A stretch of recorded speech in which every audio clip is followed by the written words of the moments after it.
Very loud. It's gonna get noisy. Are you ready for the noise? No! Get those words!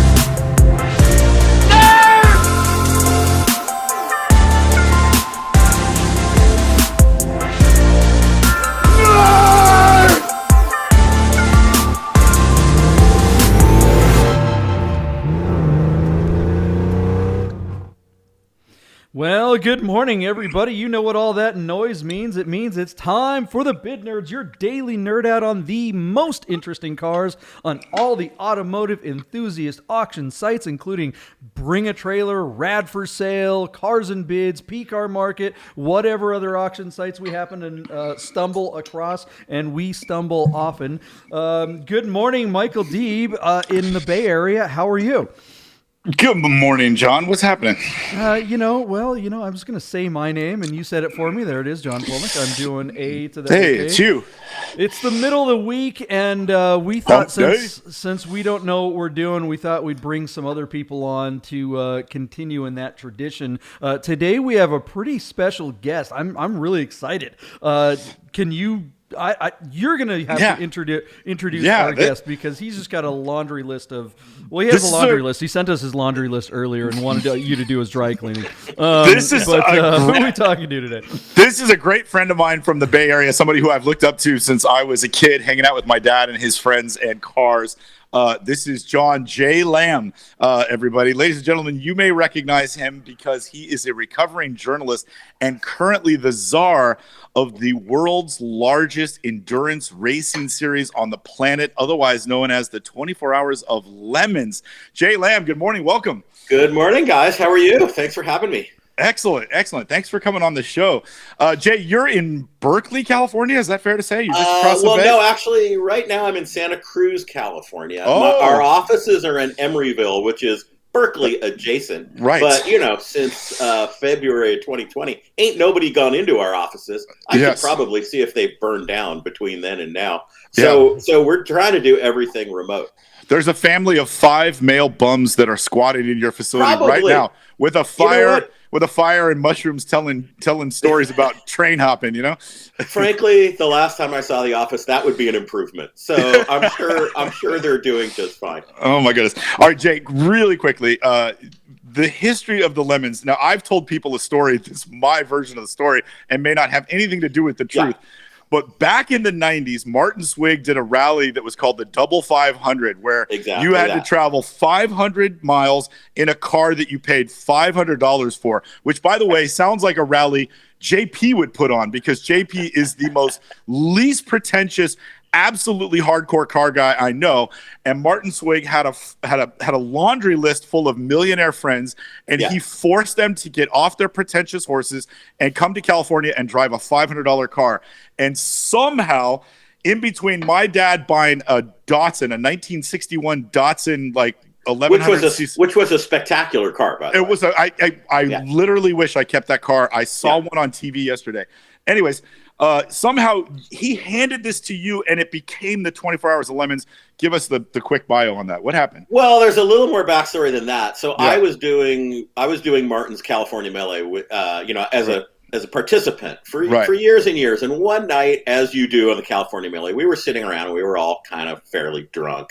Yes. Yeah. And Martin was going on, and Martin was great. I mean, Martin really invented the flavor of automotive enthusiasm that we have in this country right now. He was the guy that brought to this country the idea of these are not precious things that you're too afraid to drive to the store. These are machines that you get in, they were made to move, and you drive the hell out of them. He's really the guy that brought that to this country. Yes. So anyway, we're sitting around, we're having a few bottles of Mario Andretti's terrible wine. Ooh. And Martin says, cook with that, no, it's the worst. And Martin says, looking around this room, these are the smartest, most dialed car guys in the world. I said, Martin, I mean, that's great and all, but that's a bunch of crap. These are half-dialed car guys and half guys who are solving all of their problems with the checkbook wrench. They wouldn't know how to fix a car if they had to. I mean, these guys are just spinning their way out of the problem, half of them. I said, if you really wanted to separate the men from the boys here, you wouldn't let them spend $1 million on their car and $1 million with Conrad Stevenson making it a Pebble Beach winner. You would say $500 cap. He said, I'm not going to do that, blah, blah, blah, blah, blah.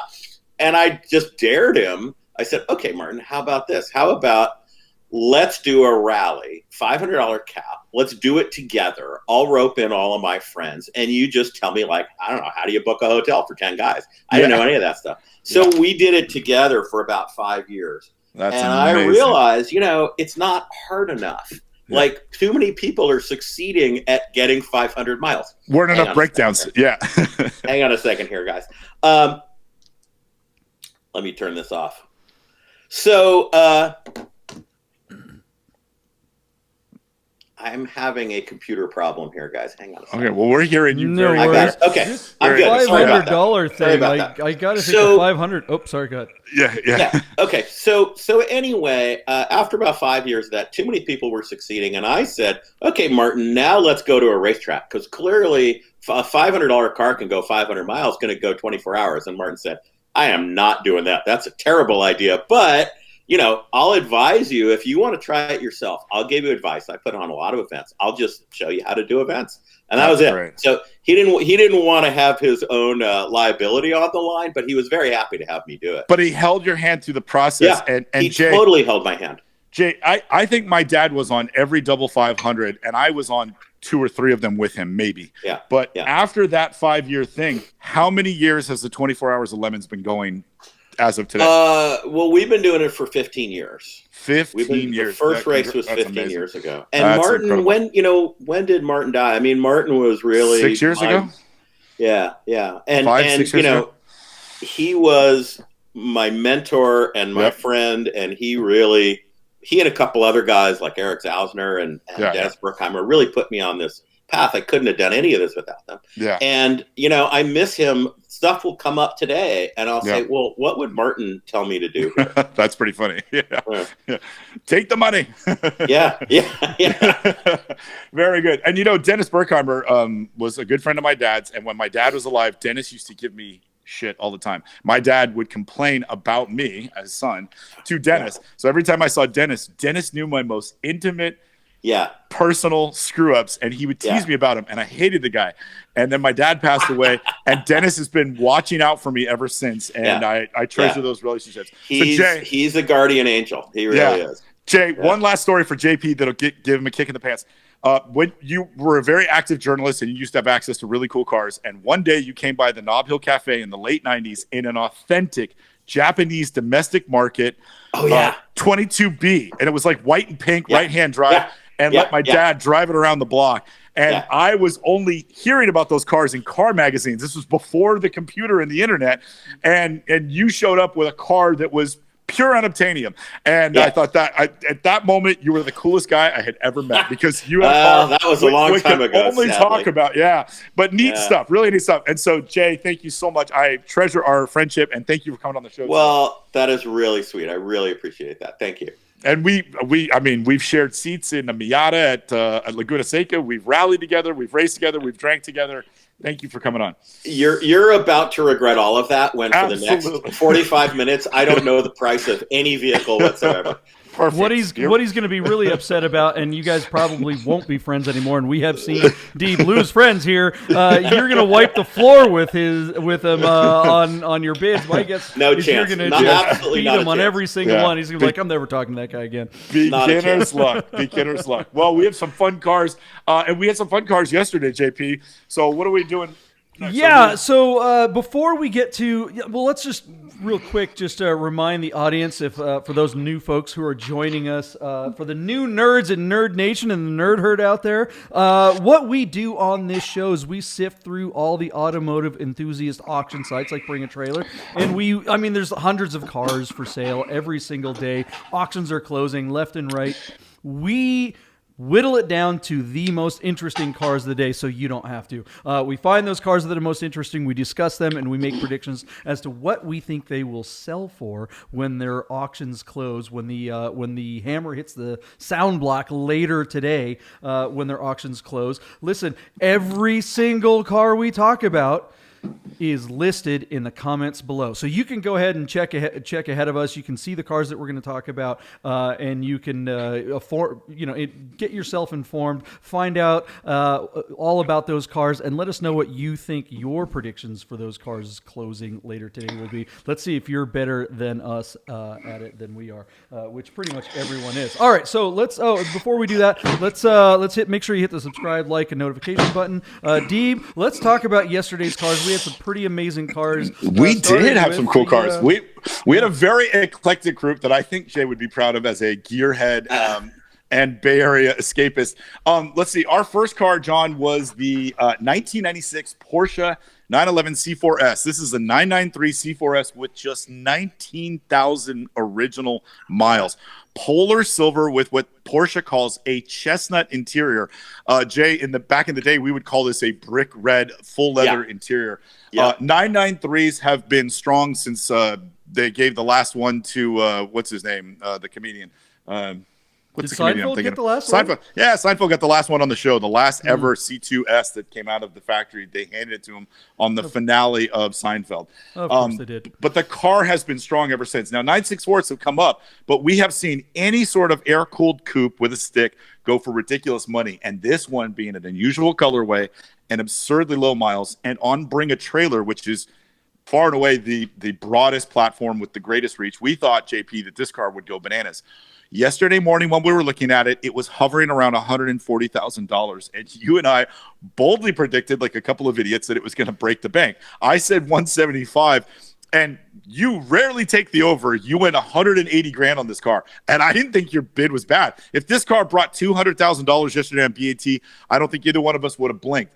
But our car only got a couple more bids, JP, and it sold for just $143,993 yesterday on Bring a Trailer, meaning I got the win, but undeservedly so because we weren't really close. So, Jay, what do you think of somebody spending $144,000 on an air-cooled Porsche? You know these things still leak, right?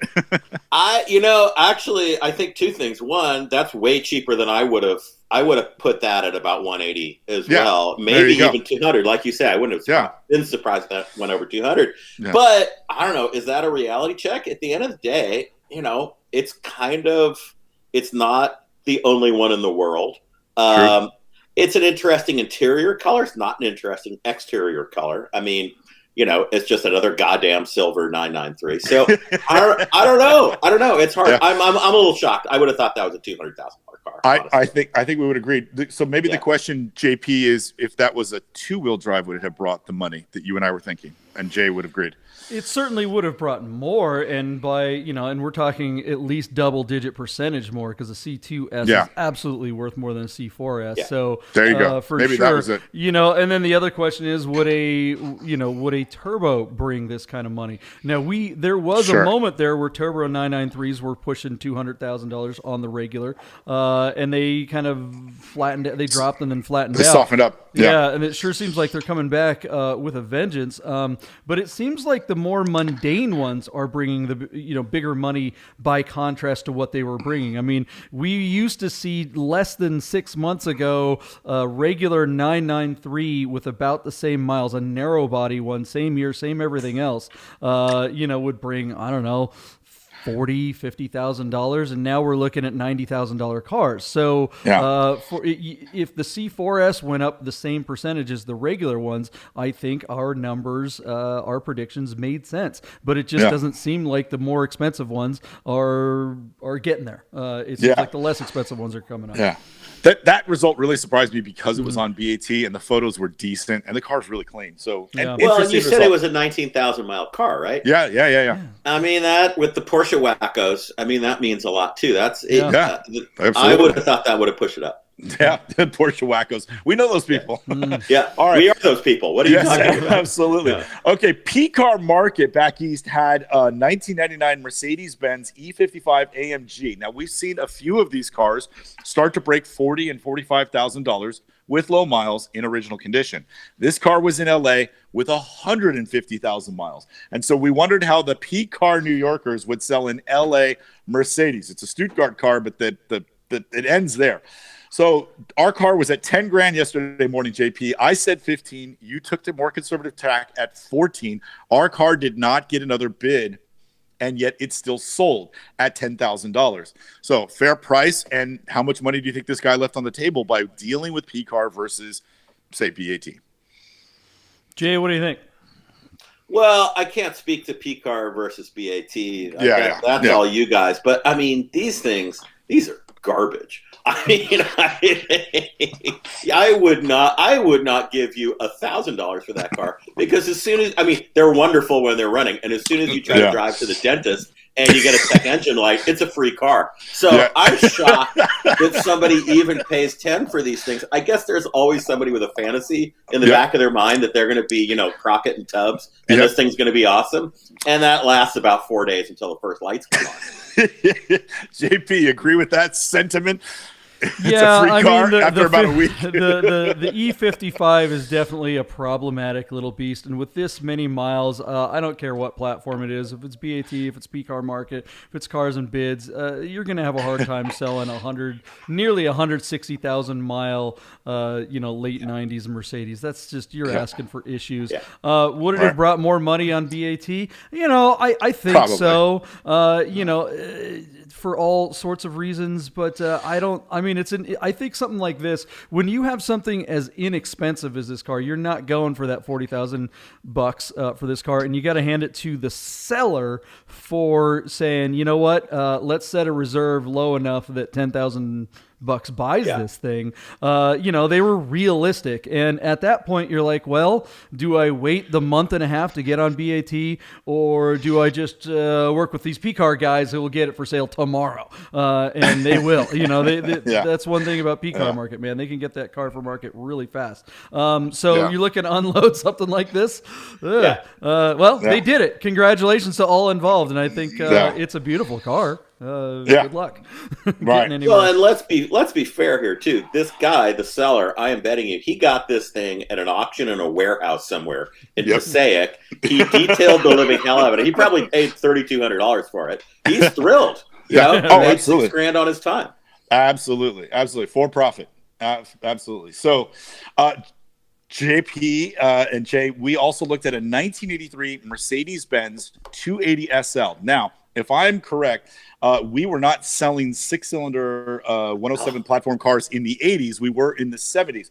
So this car is a gray market car, has an inline six, and it is mated to a 5-speed manual transmission. Now, the car showed like 100,000 miles, but they suggest true mileage unknown because they can't verify its history. I thought this car might have a late flurry. We were looking at it yesterday, JP, at around $10,000 or $11,000, and I boldly put my hands on my hips and I said, $17,000 will take this home. You were a little more conservative at 15, and man, were we wrong. The enthusiasts out there understood how unusual this car was, and somebody yesterday, Jay, somebody spent $27,000 on this car, and it sold for 27 grand on BAT yesterday.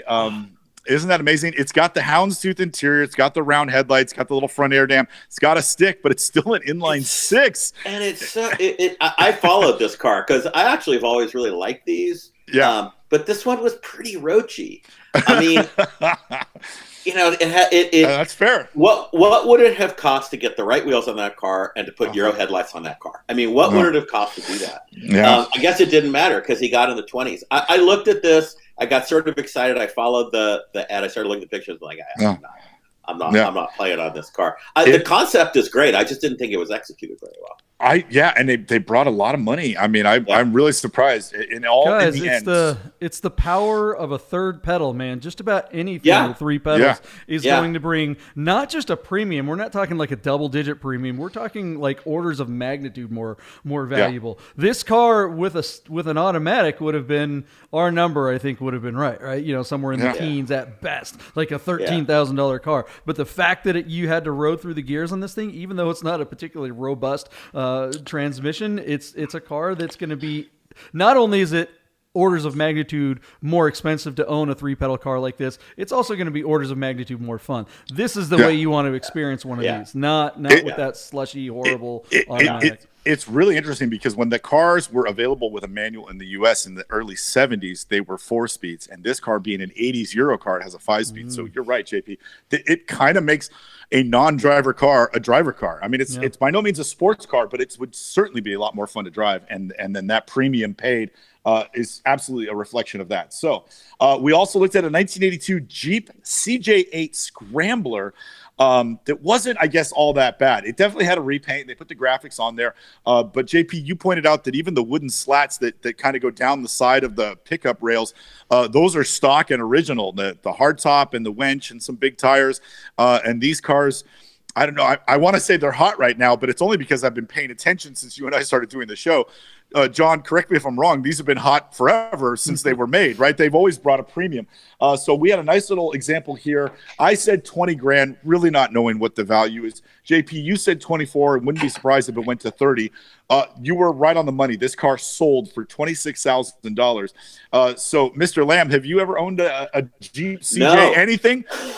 My partner swears that these are the most fun cars besides air-cooled Porsches on the planet. It's like air-cooled 911 SC, a Volkswagen thing, a Jeep CJ, and then everything else. There is no fourth place. This is so far out of my knowledge. I know nothing about these. It's cool as hell. And I was just telling you guys before you started rolling, I was telling you guys, I have this friend, this wealthy private equity guy, and the thing he wanted more than anything else in the world was a $30,000 mid-'80s Chevrolet pickup truck, 4x4. So it's a whole world out there, but I know nothing about it. I mean, it's cool. I like the stripes. I like the wood. That's all I know. Very cool. Very cool. JP, are you surprised by that result? Not terribly. I think more money would have been brought for this car had they, as per usual, shot some photos and done some video without the roof on this thing. I mean, the romanticism of owning a CJ or a Wrangler, the reason why they sell more Wranglers than almost any other SUV is because the roof comes off. And with the modern ones, no one takes the roof off, but they look at the pictures and the brochure and the video and the commercials, and they see the video of the Jeep jumping over the sand dune or camping, and they've got all the doors off and they've got their camping gear, and they're like, yeah, I'm buying it because I'm going to do that, and they get as far as the Macy's parking lot and that's it. But it's the romanticism that actually sells these things, and having owned a million of them, there's nothing more fun than driving a Wrangler with no roof on it, because it's from a performance point of view, they're awful. They don't handle well. They're not fast. They don't do anything other than crawl over stuff and make you look cool. That's what these do. And it's just a great sensory overload. It makes the world into an amusement park ride because there's nothing around you. And that's what's great about it. Jay, I have a trivia question for you. At any point in your life, did you ever install a hoist in your garage to hold a hardtop because you had some fancy car that you would take the roof off of from time to time? Yeah, I mean, I had I should have done this in my garage in Santa Cruz. I had an R129 that I just got rid of, and man, trying to monkey that thing around, boy, that was almost impossible. JP's when I was growing up, my dad had a C3, and so the only way to deal with it, a Corvette, right? Mm-hmm. Yeah, JP's wife had an R129. Rochelle had the SL500, right? Mm-hmm. John? Yeah, there you go. Very cool. Jay, I think it's I mean, this might be your chance, just so you know. Over there at our friends on Rad For Sale, they have a 38,000-mile Jeep Wrangler S from 1992. This might have Jay's name on it right here. Absolutely. Look at that thing. That's for you. That's going to close on Friday. And you might be right. You might be right. I need to expand my horizons. Absolutely. Come on down and drive it before we sell it. This may be owned by a bid nerd that you know. Yeah, One out of two bid nerds has a car for sale and Rad For Sale. Jay wants to know if it has an inclinometer because he's worried about rolling over with no hardtop on. It's not a Samurai. It's a Wrangler. You don't have to worry about that sort of thing. I've rolled a Range Rover. I can roll anything. Wow. You are a glutton didn't for take long. It didn't take long. It turned into a pissing contest. I've rolled a Range Rover. How about you? These smart I've rolled journalists. way better cars than this. Yeah. Well, I think whoever still owns this car wins the day when it comes to unreliable pieces of crap. Look at this car that we talked about yesterday. 1989 Lotus Esprit Turbo. Jay, this car had like 3,800 miles on it.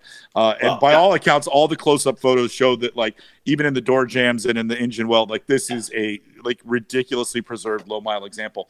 The question is, what's the market for this car? There are so much more reliable sports and exotic cars from that era that nobody would choose the Lotus today. And so that's what we're struggling with.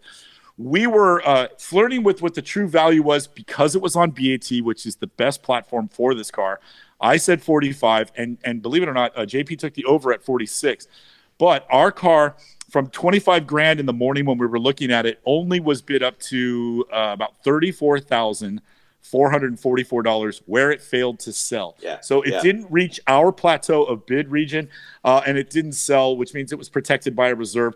So that, any idea, would you think that this in a perfect world would be a $50,000 car, or do you think 34,000 is a fair value because really nobody wants them? Not even the run at Lemons. I think 34 is all the money. I would have set a fair value for this thing somewhere in the 20s, maybe the high 20s because it's super low mile, but they're all super low mile because even when they run, which is rare, nobody can stand to be in them. You asked what's the market case for this car, and I've looked at these too, but the market case is a huge amount of exotic car eyeball for not very much money. As a $14,000 used car, oh, yeah, you do that all day long because it's like, oh, man, look at what I got. I got this crazy exotic car and it cost me 14 grand. But once you start getting into real car money, it just doesn't make any sense. There's just way better options. Yeah. And is it hard? Go ahead, John. Well, you start looking at the other options, and it used to be that you'd look at like a 348 or something like that. And the 348s are now $50,000, $60,000, $70,000. If you found a low miles, if you found a 355, or not a 355, what year is this car again, Deeb? 89. This is an 89. Okay, so you're talking about a 355 or a 328, right? Somewhere those would be the contemporaries to this car, and those cars with 2,000 miles or 19,000 miles on it would be 3 or 4 times what this thing's worth. And I think at $34,000 to $50,000, they're not reliable. But hey, how reliable is a Lamborghini Diablo of the same year or Countach or whatever? I mean, you're talking about terrible, but these things also just don't. But these things also just kind of don't work, and they're not terribly fast. And when they are all in one piece, I don't want to run these down. I mean, for the right price, I would totally rock one of these things. Yeah. I mean, they are a lot of eyeball, and they're weird and they're quirky, and everything that we like is a crappy car. Let's be honest about it.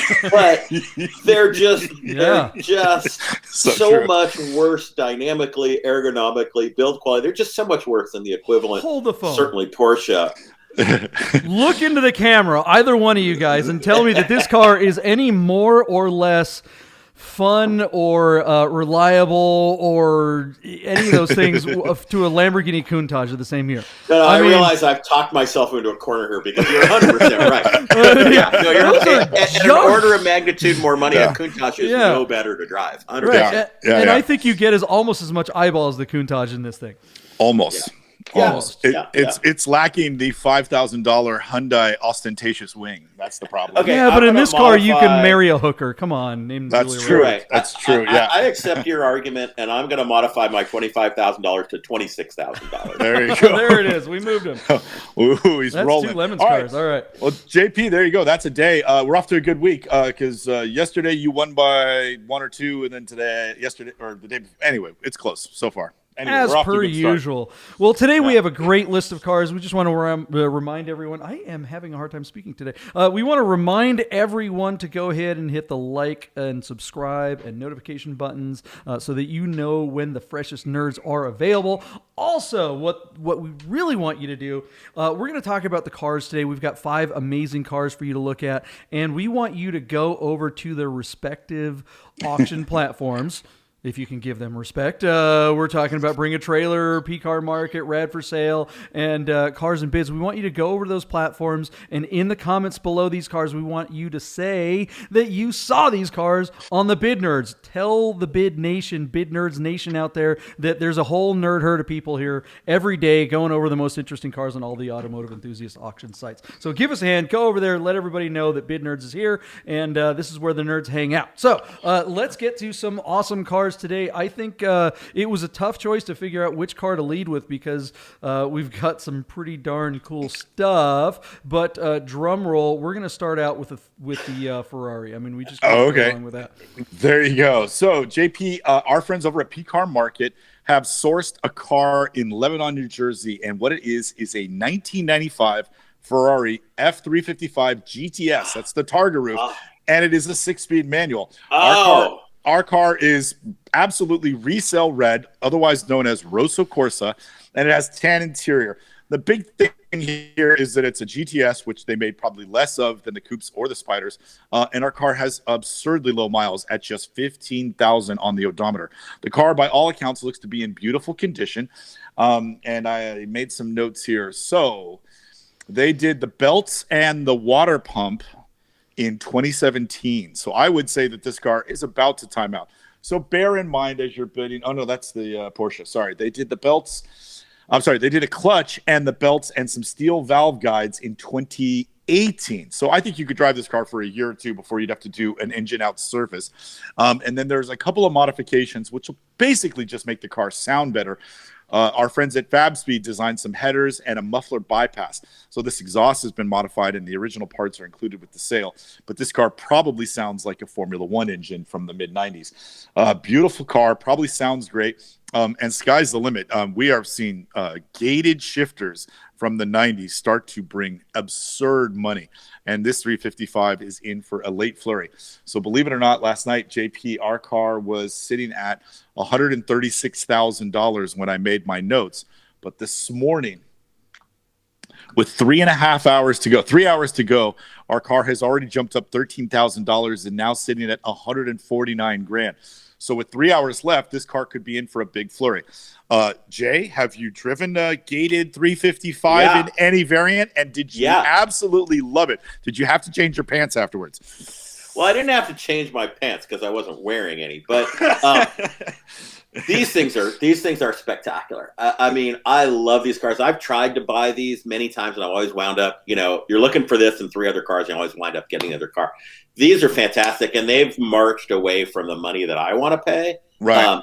But as long as you keep that thing spun up, they're wonderful. I mean, they're a little gutless down low because they're a 90s car. Everything was. Yeah, they're high revers. Yeah, exactly. But as long as you keep it spun up, it's great. And they, with a few notable and well-known exceptions, they've proven pretty robust. The stuff that breaks is fixable, or the stuff that's going to break is fixable. I think these are fantastic. I'm both delighted and a little disappointed to see they're starting to bring the money they should bring. Yeah. These are great. These are fabulous cars. Yeah. With the F1 gearbox, forget it. Don't even bother. Don't cross the street for it. With the manual, wonderful cars. Yeah. When I was a kid in the 90s, I couldn't afford them.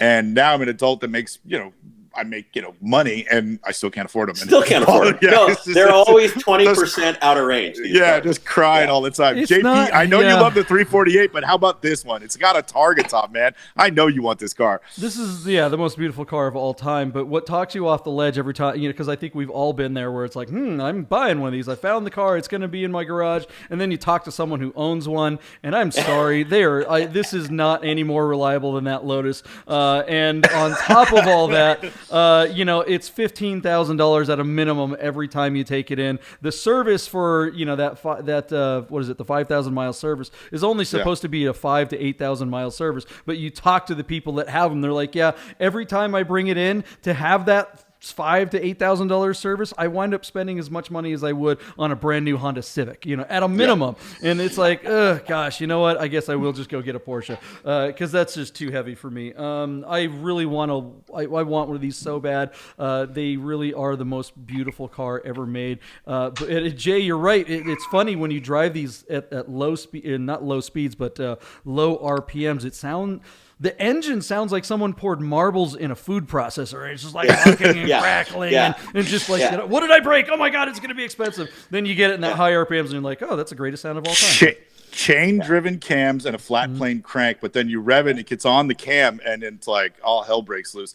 I would argue that these are at least marginally more reliable than the Lotus, but I think the big difference is you have a way better chance of finding a competent Ferrari mechanic than you ever do of finding somebody that knows his way around a Lotus Esprit motor. And the difference is you can fix this car. You can actually make this car the way that it should have been. You can't fix the Lotus. You will never get the Lotus to a place where it's, now everything works. LS swap the world. There you go. All right, so JP, listen, I think my car is a sitting duck. My bid, sorry, at 136 last night. I thought 156. It'll bring another 20, maybe 25 grand. But we're already up to 150, and we have 3 hours to go. And we've seen these cars start to bring stupid money. I think this one with 15,000 miles is going to be in that conversation. So I'm gonna really go bold. Jay Lamm, I'm sending my bid to you at $185,000. Am I smoking crack or am I a genius? What do you think? I was going to say 180. All right, so 180 is a good bid. I think you're right in there. I think you're right in there. Yeah, 180 is a great bid. JP, we took up the two best bids. Where are you at? I guess I'll it's your 180, 185. I'll go. Yeah. I'll go right in the middle. I'll go 182.50. All right, there you go. Because I was going to say 185, so I'll go a little under. All right. It's on. It's not on BAT. If it were on BAT, I would probably bet a little bit over. But since it's not, I'm going to go just a little bit under. All right. Well done. We've seen PCAR get some money for Ferraris, some even fake ones. So absolutely. They had a Datsun that they turned into a 62 GTO kit car. Jay, on PCAR Market, this car brought like $50-something thousand. Are you kidding me? JP and I almost stopped doing the show permanently. We were like, forget it. The world is about to end. Yeah, like, oh, come on, man. So anyways, really weird stuff. They get some unusual cars there. But let's stay Italian. JP, take us over to BAT and let's look at this 1995 Alfa Romeo 164 Quadrifoglio out of Madison, Wisconsin. John Lamb's good friend Patrick Otis drove a black one for years, so I know you know this car. I loved them. Dad had an L. Martin Swig had an S, and we traded cars for a minute. And then I was working at Audi, and we took one on trade, and they wholesaled it to me for like $3,500. It had like 120,000 miles on it. It was an authentic Q, and I inexplicably drove it to Oregon before I had my mechanic look at it, and the water pump failed, and I blew the head gasket, and I threw the car in the garbage. Which breaks my heart that I took one off the road. You know what I mean? Like I feel really guilty, but I still love these cars.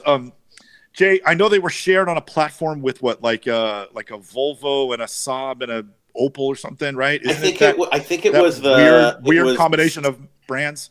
Yeah, it was the Saab 9000, I think. Yes, you're right. Something else. I don't even remember now. But I always liked these cars. I mean, Martin sold these cars, right? I think he had the franchise.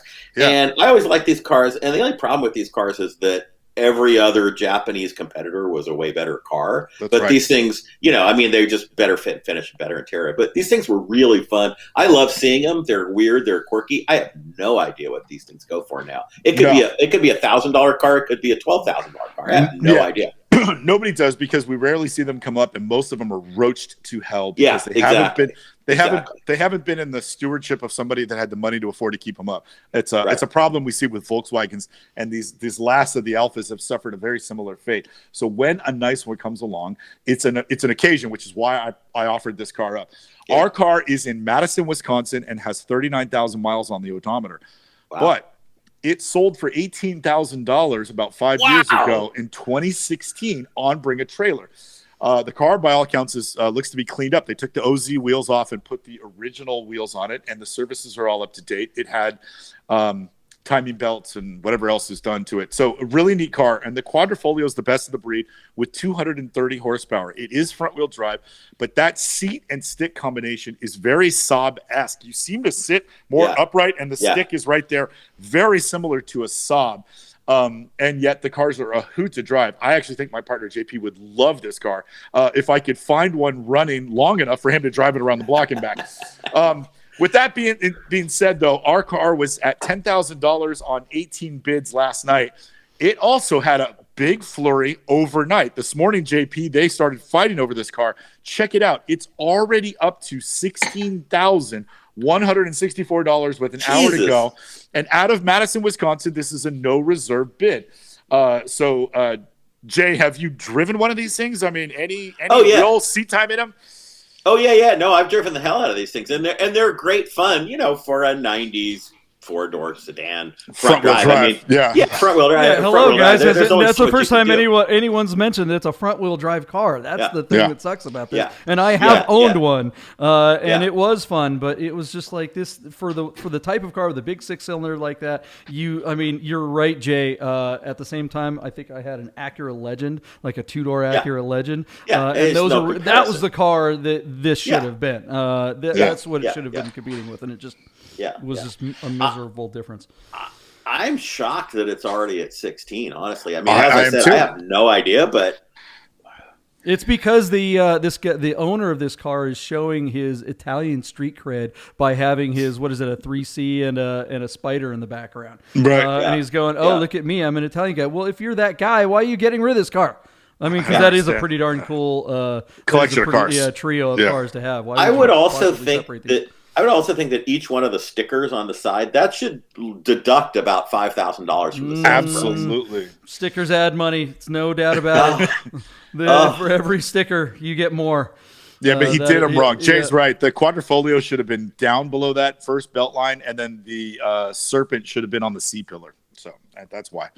There you go. Yeah, that's right. That's right. With 39,000 miles out of Madison, Wisconsin, is our 3-liter Busso that's making 230 horsepower. It is a front-wheel drive. It does not have a limited slip diff. If you open that throttle in the middle of a turn, that steering wheel will break your thumbs off trying to straighten itself out. But that does not detract for how much fun these cars are. And look, it's a quirky, angular car, and I still love looking at it. What is it about boxer trim on a red car that just screams Italian? So I'm going to go all in on this car. I think because there are people already fighting over it. Let me just remind everybody that with the bids that it got overnight, it's got 26 bids already. That's a lot. That's a flurry. I think this car is going to bring $21,000. Jay Lamm, higher or lower? I keep repeating I haven't the slightest idea of this car. I'm going to say $275,000 because I have no goddamn idea. All right, I'll take a couple zeros off that and give you $27,000. Okay, I'll take it. Solid bid. Boy, you've been learning from Deeb. I'd say he might win. I'm telling you, he might win. It's entirely possible. I don't think it breaks 20. I think it stalls out at like 19.5. Really? Oh my God! All right, that's fair. I think it's a great car. It's problematic, neat, but. Really, how much is someone going to? I love these interiors. Actually, I love the stitched leather. Those seats are comfortable. All the weird ass buttons everywhere and stuff. There was an option that nobody took, JP, that were Recaro seats that are a model of Recaro seat that I've never seen in another car, even from that era. And if you can find a 164 with the Recaros, it is what a treat. Those seats are amazing.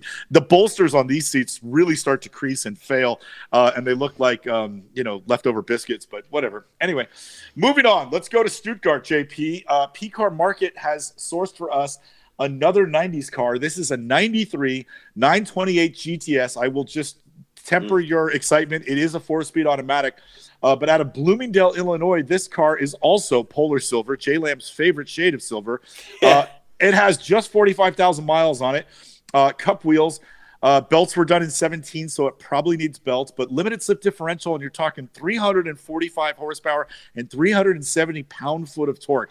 That much power, I will just assert, even though I've never driven one, a GTS with an automatic, I'd be willing to bet that a motor that powerful, you might not completely miss the stick that car's got so much power that it's still fun to drive? Am I the only one that thinks that? A really neat car. We've seen the stick start to bring absurd money. If this car were a manual, it would be $100,000 car. So the question is here, will the automatic bring at least half that and say, does this car have a chance to make it to 50 grand? That's our argument. With 2 hours to go out of, what did I call it? Bloomingdale, Illinois. Our car is sitting at just $32,000 on a lowly 2 bids.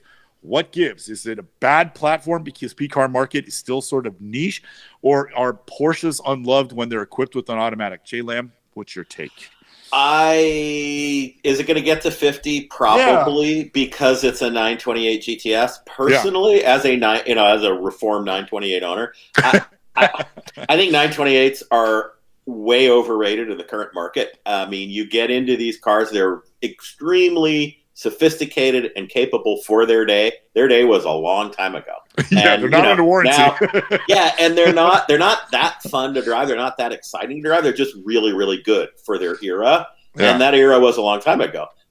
So I think the 928 market is really overinflated right now. This particular car, it'll get to 50 because the market's inflated. The automatic on these things, everybody says, oh, it's such a powerful car. You don't miss it. No, you miss it. You totally need a manual on Fair cars. play. Fair play. JP, I know you love Polar Silver. Yeah, this car is beautiful. I think this car you have to look at something like this for what it is. If you go into this thing, oh, I want a sports car, then you're doing it wrong. But if you're like, okay, I have a 911, I bought my 355 over on PCAR Market, and I bought my my Alfa 164 to have a beat around car, and I want something to actually go to work in and drive around and look cool and sit in traffic and still be in a classic Porsche. Well, if you have the money, why wouldn't you drive this instead of like a Macan, which would be about the same amount of money? This is way cooler. But why wouldn't you then have a 2008 Continental GT for that money?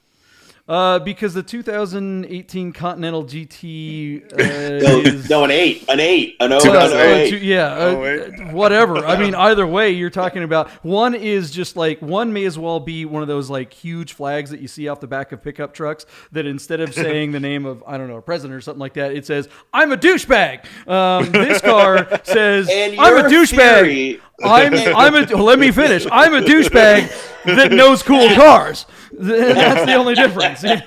So this definitely has douchebag flag written all over it, but at least it's classic Porsche douchebag flag. And I'd way rather spend time and be seen and get out of something like this than I would anything from England. So I don't know. When was the last time you sat in one of these?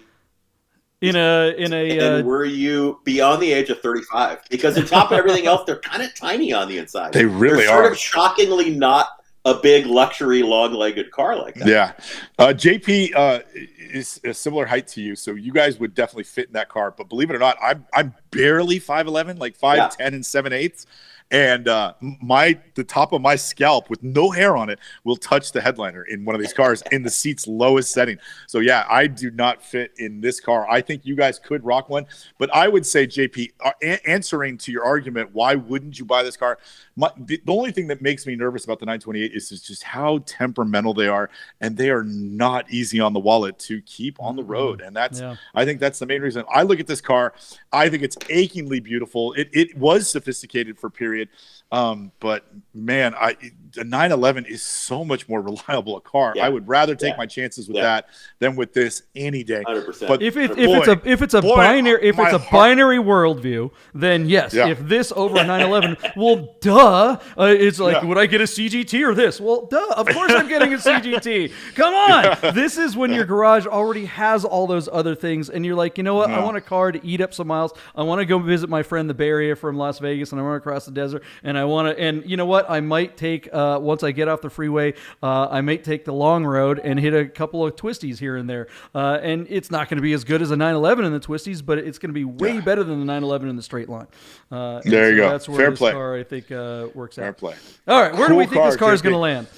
So I agree with Jay Lamm because he's the smartest guy on the planet. I think this car will break 50 grand. I'm going to go $55,000, but There are no signs on PCAR Market that my car is going to get there because it's only on 2 bids, sitting at $32,000. So I feel like I am walking the plank out to offer you my bid. Jay Lamm, are you going to stay dry, or are you walking the plank with me? No, I'm gonna dry. In fact, I'm even gonna back down a little bit. Having you said that, I'm gonna say 43.5. Very good bid. And someone's gonna be super happy to get it for that. Absolutely, if it sells. I don't think it sells at that. Yeah, I think that number might be correct, but I think it's an FTS if it gets fails that far. To sell. Fails to sell. Yeah. Look, this car, PCAR Market is hit and miss. So this car on BAT, I definitely think is in the mid 50s. We certainly see big numbers on PCAR Market sometimes, but other times we're left scratching our head. But the one thing we always see on both platforms for Porsche is late rallies. So it's got a long way to go. Where's it at right now? 30 what? 32,500 on with 2 how much bids time? Out of Illinois, and it's got 2 hours and 2 minutes to go. Yeah, so will it double that or will it just fall out? I'm going to say 49. 49. There we go. So I am the idiot on the high side. All right. Well, wouldn't be the first time. The pictures look good, you know. Deeb, I don't think your number's bad. I think if it's like I think it certainly has that potential. Again, BAT for sure. This platform, BAT for maybe. sure. Yeah. Jay, what were you saying about the pictures? I said from the pictures, and I'm seeing the little chunk on my screen here. Looks like a good, clean, straight, not roachy car. It is. It is really clean. You might get there. It's very nice. Yeah, it's a very nice car. All right, we are going to cover one of JP's Hold favorite on. cars. Wait a second. Jay, are you disparaging roaches? Come on, man. No, that's all I own. What are you talking about? I'm just saying $500 cars. Come on. What are you talking about? Absolutely. Yeah, I'm just saying it. I'm saying it's not a $50,000 car if it's roachy. That's all. How many roaches could you buy for that, man? Holy cow, he's that's a lot. King of roaches. Yeah. All right. Oh my goodness. All right. So also on Bring a Trailer is this 1973 Volkswagen Thing, otherwise known as a Porsche 181. Air-cooled flat 4, 1.6 liter, 4-speed manual. Our car shows 18,000 miles, but its true mileage unknown. Out of Orlando, Florida. But Jay, you will notice right away a California blue plate on there. This car is beautiful. I'm telling you, this car has lived in Berkeley. You might have owned it, Jay. Look at that hardtop. That's not a blue plate. That's not a California blue plate. That's a Florida blue plate. Look at the Florida antique. Got different plates. It's got different plates front and back. Look at the front plate again, JP. It is a California blue plate on the front. I don't know what the back says, but I'm looking at the main photo. Yeah. Wow. No, it's got the rear plate says Florida antique. Yeah. That's crazy. In California, they'll give you a fat ticket for that. It's practically a misdemeanor. True mileage unknown. Looks to be in decent condition. JP, you know these cars way better than I do. What are we looking at here? It's got the slats, but not the thing sticking out on the side, meaning it's a... So this is a 73, so it doesn't have the earmuffs on the back. That's really there's two main differences between 73 and 74. The only 2 years that they brought these in, and that is the earmuffs, which is like an air intake on both sides of the rear quarter to help panels. Cool the car, right? Yeah, and it's also so cool the motor. To keep dust out too. It does a better job that way. And then the other thing the 73 has that the 74 doesn't is a gasoline powered. What do you call it? Heater in the front, which is just bonkers. If you can imagine that. Whereas the 74 has the traditional heat exchangers. Jay Lamm, where's Ralph Nader when you need him? Right? It's just terrifying. Absolutely terrifying. I mean, I'm very familiar with the gasoline heaters on these things, and it is the scariest, absolutely the most terrifying thing I've ever seen. Yeah. Oh, too funny. Well, summertime yellow, and it looks to be, all there. Jay, you must have owned an air-cooled Volkswagen or two in your lifetime, right? I have, and it's not a time that I look back on fondly because I could never really sort these things out. I had a bus. I've had a couple of weird, funny kit things, that I bought on a lark. I've never owned a good one, and I know that there are good ones out there, but again, I don't know anything about these cars. The guy who always loved these was Martin Lauber, and he's been hot on these things forever, and I think he's owned a bunch, but every time I see him with one, I'm like, Mark, I don't get it. What is this? This is like a Raiders of the Lost Ark movie. What are you driving this car around for? Yeah. So I don't understand these things, although I do like the graphics on this one. Unlike the 920 unlike the 928, when the day you sell it, it'll be the happiest day of ownership. Yeah. JP owned a Volkswagen Thing, and the saddest day was the day he sold it. He's regretted it ever since. I mean, I get it. I get it in the sense that if you like quirky and weird, which obviously we do, because otherwise we would all just be driving a Honda Civic. If you like quirky and weird, boy, this is really pushing the quirky weird envelope. I mean, I totally get it. Yeah. Jay, I had a friend that had a 348 Ferrari, and we traded cars for the day when I had my Volkswagen Thing. And he came back to me. When he handed me the keys back, he's like, I thought I got attention in that stupid Ferrari. This thing is like... you cannot go anywhere and without being swarmed by people. I always say they're the automotive equivalent of a puppy. If it doesn't make you smile, you're a bad person. The most unique thing about a Volkswagen Thing is not the performance or any of that kind of stuff. It's you take the doors off, or you don't even have to take the doors off, but you can. You take the roof off and the windows, and you fold that front windshield down. And we talked about the Jeep Wrangler and the Scrambler and the CJs earlier, and how that kind of makes the world feel like an amusement park ride. Well, that is such a literal thing. If you've ever been to like Disneyland and gone around like the Raiders Lost Ark thing or whatever, you're sitting in a little box and it's on the little track or whatever. When you drive something like this around with the windshield down and you got to put some goggles on, or better yet, you put a motorcycle helmet on, you cruise down the freeway or around town. It is like it's like it reminds you of what you thought driving would be like when you were a little kid and you didn't know anything about performance or speed or anything. You just thought, hey, this is going to be fun. It is the most fun car you can get for any amount of money, bar none. And that's not saying that I wouldn't rather have a 355 than this, but I will tell you, you'll have more fun and make more friends driving one of these than you will probably any other car ever made. Well, JP, where I thought you were going originally is you said you traded, your 348 for this guy with a Thing. And what I thought is the 348 guy was going to come back and go, man, I had like 5 times more fun driving your Volkswagen Thing around than I do in my Ferrari. And no, I can totally believe that. Like our friend Patrick Otis says, they solved the problem of going fast in 1962. So really now we're just out here trying to have fun with cars. And I can see something like this that makes a lot of noise. You get a lot of attention. Every time you mash the pedal to the floor, some horrible smoke comes out of it. I can see that would be super fun. Yeah.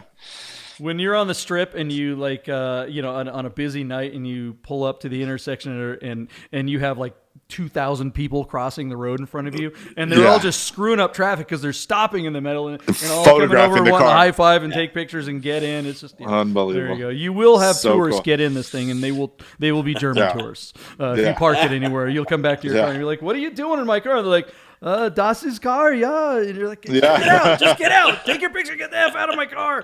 All right, where is this car going to land? This is a pretty original one. Those graphics are the right original graphics. Yeah, summertime yellow with gray seats. Yeah. It's missing the original exhaust, and obviously someone put a roll bar in this thing, which is probably the right safety thing to do, but far less fun. So where's this one going to land? Hurry up, JP, before the Germans get here. These were engineered to a very high standard. Okay, so out of Orlando, Florida, and my bad accent, our car got just 2 bids overnight. It was at 11.5 on 19. It's at 12.5 currently on 21 bids, John, with 4 hours to go in Orlando, Florida. This car is going to close at midnight. But anyway, let's see. I put 21 grand because I thought it looked really nice. So anyway, that shows you how little I know. Jay Lamm, am I smoking weed this morning, or is that a really smart bid? I am going to say $17,600. Oh, he's been to the homeland. Yeah, $17,600. Is that what you said? Yeah, why not? It's a good random number. That's a good random number, yes. Yeah. We know that stickers add a lot of money to the value. I'm not sure about electrical tape holding the horn button on the steering wheel, but that's an easy fix. If you want a German car and don't have duct tape in the trunk, I don't know what you're doing. Yeah. I'm shocked that this car appears to be pretty much rust-free. The picture's underneath. I mean, and it's in Florida, so it must not have been in Florida for very long. So, Deeb, you must be right that it actually came from California. It's got the low seats. Yeah. I love this thing. I like it better than the last one we reviewed, which which was that particular car was restored, so it was immaculate, looked perfect, it was gleaming and shiny, and it's like I don't want. That's not the thing I want. This is the thing I want. So I'm going to say 25 on this car. I think it's going to get because it's original. I think it's going to find some money, and it's on the right platform. So yeah, let's go. JP knows a thing or two because he's owned a thing or two. I see what you did right there. All right, what else we got? Last one, and I'll be curious to know. I think like when I first remember Jay Lamm, he was driving a Japanese car. Let's see what he says about this one. JP, also on Bring a Trailer, offered to us out of Washingtonville, New York, is what looks to be an original 31,000 mile example of a 1978 Datsun 280Z, with what I think the coolest feature on this car didn't come from Datsun. It's these period correct 14-inch Koenig wheels, of which there are 5. So even the spare is one of these aftermarket, but period correct aftermarket Koenig wheels. And Koenig is still in business today. Really nice car in sterling silver. It's fuel injected 2.8 liter. I think it makes like 170 horsepower, but that's not the point of these early cars. They were inexpensive, and easy to run, and they made you feel like a hero. 4-speed manual transmission, and these cars have become legend. Now, 240s are starting to break the bank. 260s, they only made for about 5 minutes because the 260 was, I think, John, correct me if I'm wrong, an answer to an emission problem where they made more displacement, but they still achieved less horsepower. So they only made 260s for like 5 weeks. And then they started making 280s where they went bigger still on the displacement, and then finally got more power and a better performing car than the original 240. Is that the correct anthology of the history of these early Z cars, or did I just make that up to try and sound like I know what I'm talking about? I say you sound like you know what you're talking about. No, that's exactly right. Yeah. That's exactly right. Yeah. And I learned that since we started doing the show, because I've done a few deep dives on these. Our good friend Chachi Ramirez down in Slowtown is restoring a 280Z. He's making kind of a resto hot rod out of it. I can't wait till that car is done. JP, we'll see him on a rally or two. But Jay Lamm, you ever owned an early Z? What do you think of these things? Well, actually, you must see a ton of them on Lemons, right? Oh yeah, no, we do see a ton of them. I've owned a 75 280. I owned a 73 240 forever. There you go. Pretty great cars. I gotta say though, you were 100% right. The 260 was sort of a 1 year, not a very successful solution in 74. The wheels though, those are the plastic factory wheel covers that just look like real wheels. I think this guy in the ad, they're listing it as he may also have that. I mean, he may also have a set of wheels, but those things right there, those are just the factory wheel covers. Oh wow! Well, and they look great. Yeah, and I don't know anything about these. Yeah, but that's 75 to 70, whatever it was, 7. I think. Well, there you go. I only know that because I had a 75 for years and years, and I was always torn because it's like, well, on the one hand, you don't want to have wheel covers on your stupid car, and I always thought early Z cars, the whole reliance on wheel covers was just preposterous. Like the first couple of years, they ruined that car, and that's why all the dealer option slot mags were on those cars because they just came with the wheel covers. Anyway, I was always torn with my 75 because on the one hand, wheel covers, on the other, they look fantastic. They look so good on that car. So I don't know. You know, I'm a big fan of these. I think they've gotten crazy expensive. And it used to be after 73, between 73 and the dawn of even into the ZXs, you couldn't get $1 for them because once they became small cars, nobody wanted them. Right. Now these things have gotten crazy. Well, did you see a couple years ago when that Franklin Mint car went for $300,000 on BAT? No, I didn't. Yeah, so there was an all original dark green car that was a 240Z owned by the guy who owns the Franklin Mint, and the car was museum quality. It had like 2 miles on it or whatever. Anyways, it went on BAT. 2 guys fought over it. Up to $100,000, up to 150, up to 200, and it sold for $300,000, and it was just bananas. And then it's really pulled up the values of these cars, and we've seen a flood of them come to market. But this one looked to be particularly nice, and JP and I both appreciate any kind of like cool Japanese sports car. I've never really owned or operated one of these, but JP, you must have had one Z car or two in your life, right? Never of this. No, really? Actually, I've only had ZXs. I've only had like 80s the 90s styles. Yeah. Well, so Anyway. look, the thing about this car that's really ticking me off is, I mean, it looks great. The interior is remarkably nice. There's all kinds of pictures showing that, you know, the gosh darn it, the sunshades and everything like that are all in good condition. But look, this is one of these examples where I think the other platforms need to be paying attention right now, and some of the platforms need some help. Right, there is an opportunity here. Looking at this ad, this says to me that BAT has become such a juggernaut that they are not even looking behind them. When you see, when you're watching football and some receiver catches the ball and he's got nothing but space in front of him and he's running along and, you know, he takes time to look behind him and someone tackles him.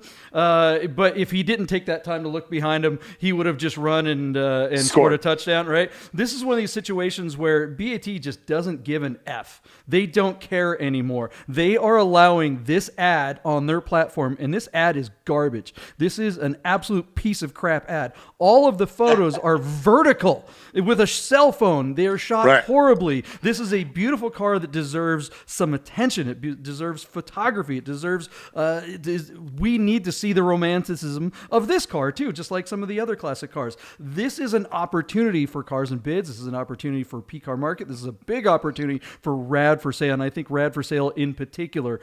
This is where you can make a platform because BAT doesn't give a crap anymore. They started out by saying, you want to be on our platform, you better bring it. You better bring a great car, and you better photograph it well. You better present this thing and make our platform look good.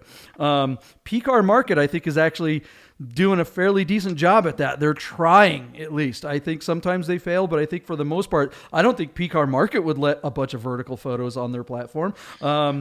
You know, Cars and Bids, Doug DeMuro couldn't care less about aesthetics. He's just like, whatever. Rad For Sale is sitting there they've let some pretty crappy cars onto their platform, and I think it's really hurt them. This right here, I don't think Rad For Sale would let a bunch of vertical photos on there, but maybe they would, and here's the opportunity.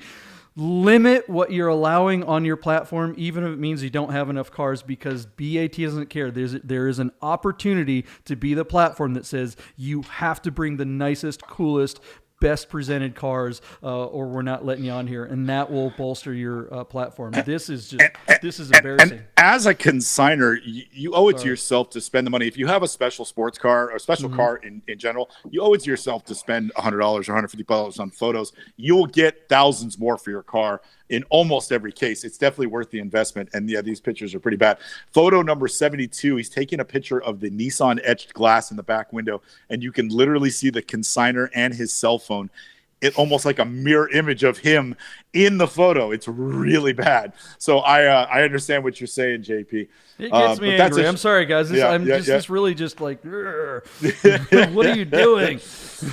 Oh my goodness. So you guys pay attention to this way more than anybody else, because this is what you're doing here.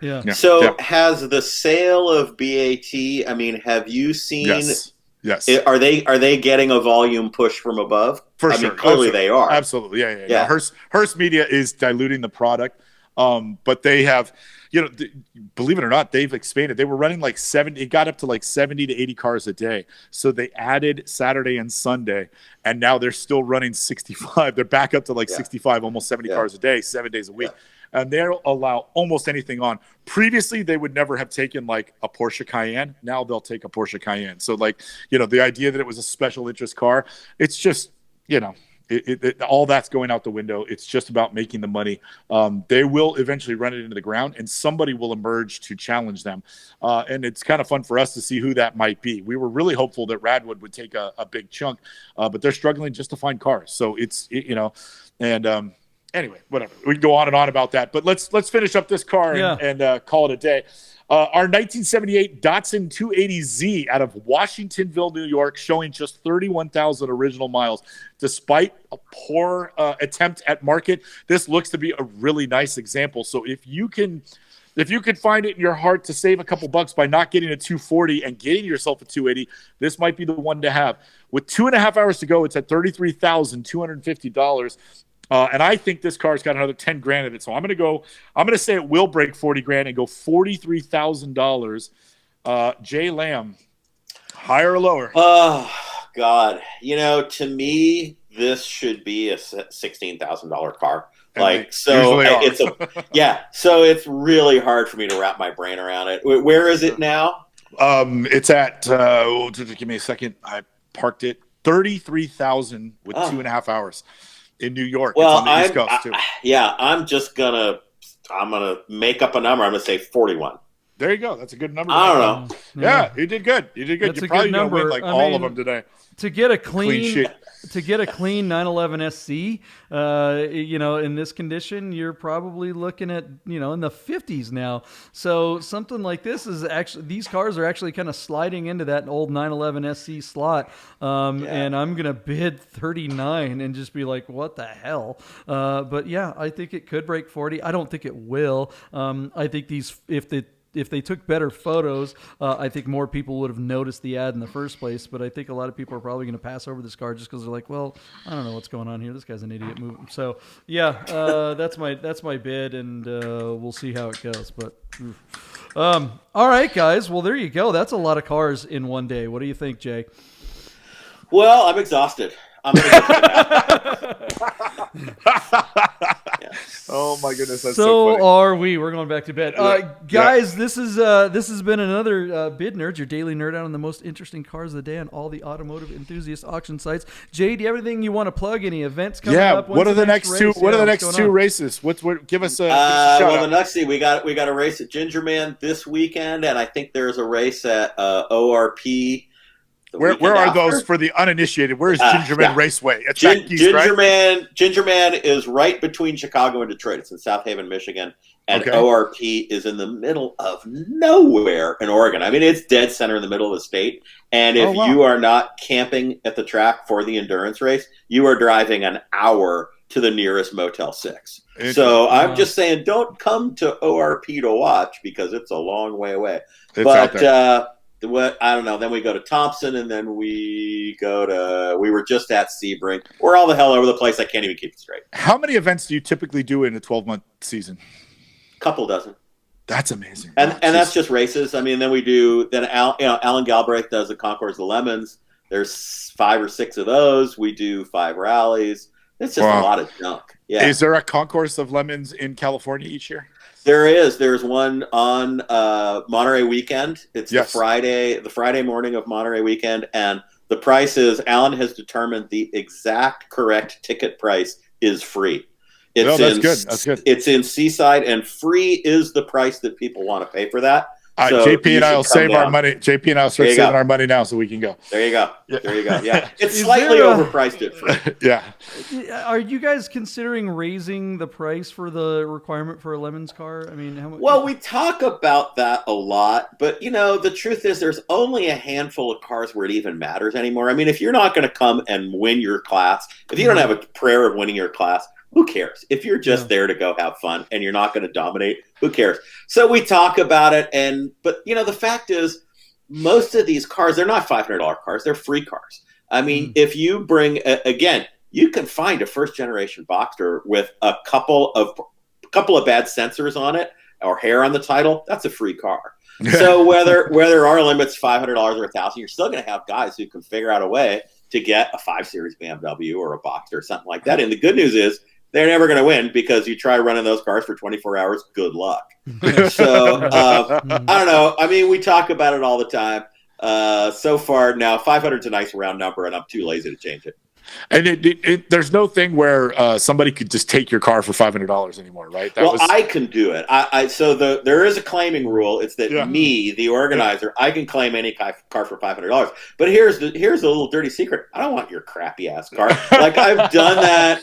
I claimed a dude's S600, mostly because he didn't want to take it home.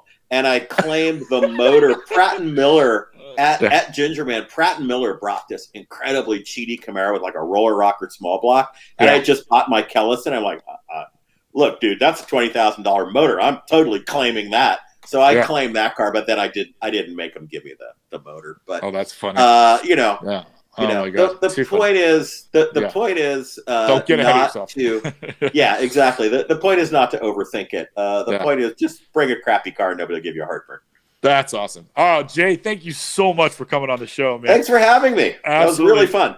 Yeah, very good. We'll probably be down to visit our buddies at Radwood and Driving While Awesome one of these days in Santa Cruz. So we will look you up if we're together in the Bay Area. Thank you again for coming on today. JP, that's the show. That is. Jay, you were fantastic. Thanks for coming on. Thanks for watching, everybody out there in the bid nerd herd. I'm done with the show. I can't speak on all that. Get those nerds!